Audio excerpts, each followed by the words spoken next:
안녕하세요. 황녀의 싸다고 토크 시간입니다. 네, 오늘은 황녀 제보 사연을 소개해드리겠습니다. 사연 읽기 전에 구독과 좋아요, 많은 공유 부탁드릴게요. 가슴이 너무 답답해 창문을 열었는데 산이 보이더군요. 이대로 집에 그냥 있으면 미칠 것 같다 무작정 가방 하나 등에 메고 집을 나섰습니다. 아직 이른 아침이어서 그런지 사람들은 그리 많지 않더라고요. 혼자서 무작정 산을 오르기 시작하다가 잠시 쉬고 있는데 돌이 눈에 들어오더군요. 그래서 저는 돌들을 하나둘 가방에 집어넣었습니다. 돌이 든 가방의 무게가 상당히 무거웠는데 내가 힘든 걱정거리만큼의 무게는 아니더군요. 저는 주변을 살피고 사람이 없는 곳을 찾아 가방에 넣어둔 돌을 꺼내 집어던지기 시작했습니다. 왜 나한테 그래? 내가 왜 그렇게 만만해? 나만 가지고 왜들 그러는 거야? 하고 소리를 질렀습니다.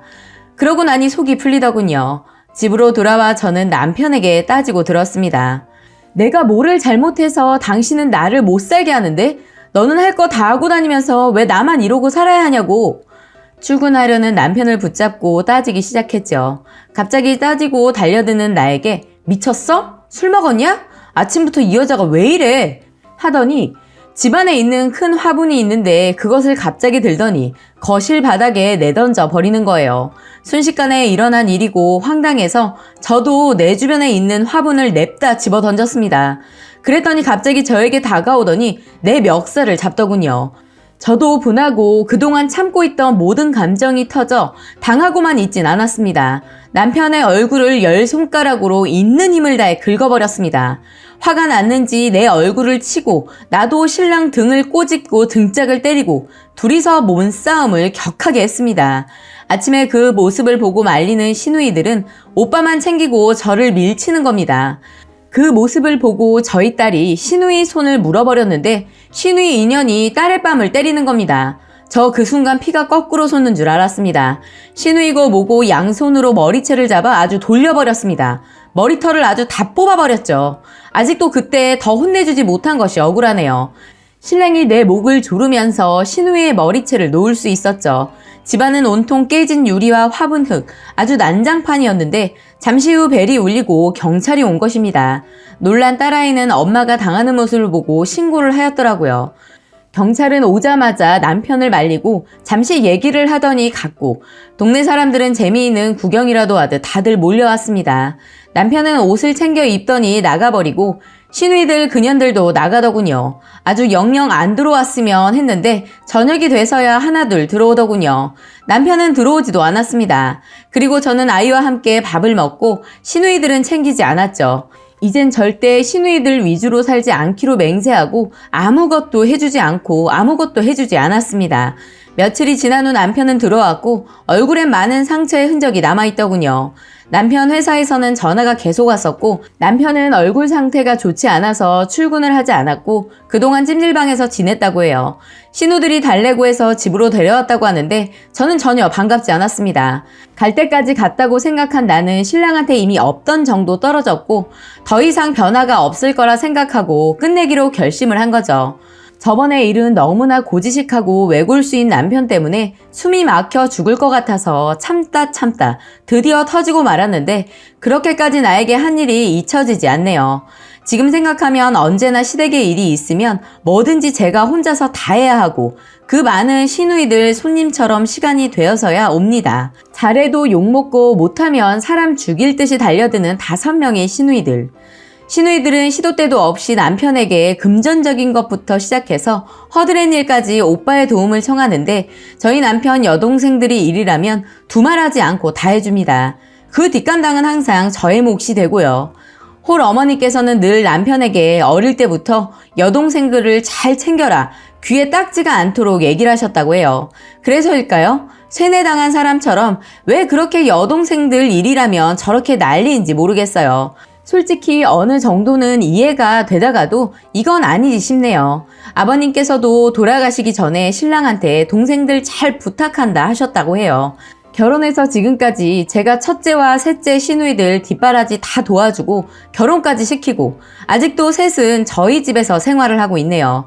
이제 성인이 되어도 한참 된 시누이들 데리고 사는 우리 남편, 도저히 이해가 안 가는 사람입니다. 신혼 때는 저희도 둘만 살았습니다. 시간이 흐르고 자꾸 신랑이 시누이들을 집으로 끌어들이는 거예요.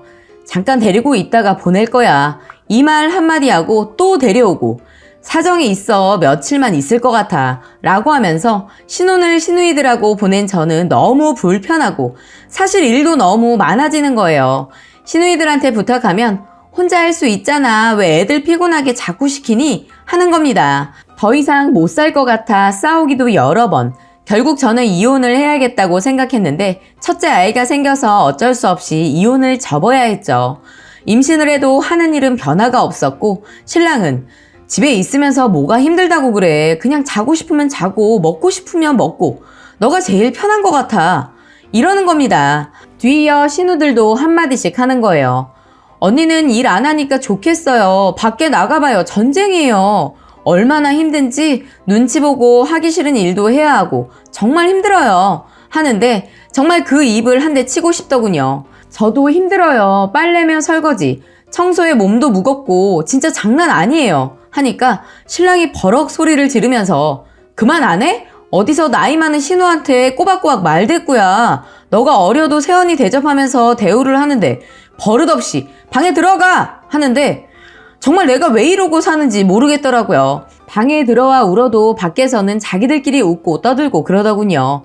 아이를 위해 살아야 하는지 나를 위해 그만둬야 하는지 고민하다가 친정에 얘기를 하면 엄마는 너가 조금만 참아. 시누이들 시집가고 나면 괜찮겠지. 나이가 있으니 금방 가겠지. 하시면서 이혼은 절대 안 된다고 해요. 친정 엄마 역시 시집살이 엄청 하시면서 그렇게 사셨으면서도 저보고 참으라고만 합니다. 이혼하고 오면 아버지가 가만 안 둔다고 하시고 저는 갈 곳 없는 고아 같았습니다. 죽이 되든 밥이 되든 한번 살아보자 결심하고 살아보기로 했습니다.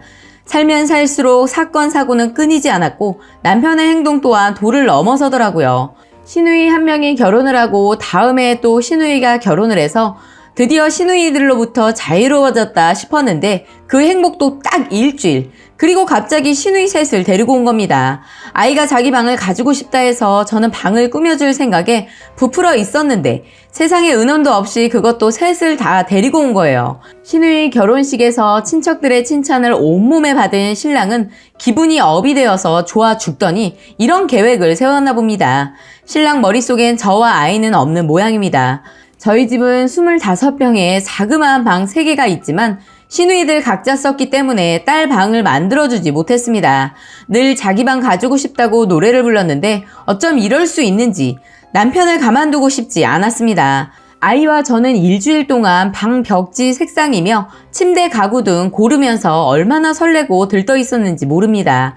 이런 마음을 전혀 모르는 남편은 오로지 지 동생들 불편할까봐 이래저래 살피는 겁니다. 시누이 셋이 저희 집으로 온 지 얼마 되지 않아 엄청난 일이 일어난 거예요.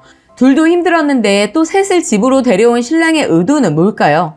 정말 답도 없고 자기 식구밖에 모르는 남편이 이젠 정말 싫어지네요.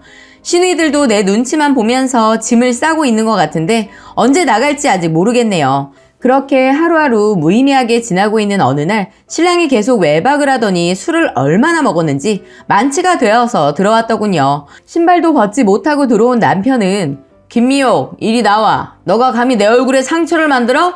가만 안 두겠어. 안 나와? 하는 겁니다. 여기서 김미옥은 가명입니다. 시누이들도 나와서 오빠를 말리고 있는데 저는 이제 무서울 게 없다고 생각하니 두려운 것도 없더라고요. 그래서 저는 왜? 하고 싶은 말 있으면 말해! 했더니 저를 향해 달려들더니 때리려 하더군요. 순간 벌떡 일어나 신랑 멱살을 잡았습니다.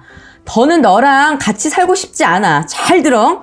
너랑 나는 여기서 끝이야. 어디 잘난 것도 없으면서 네가 뭐라고 나를 이래라 저래라 하는 거야?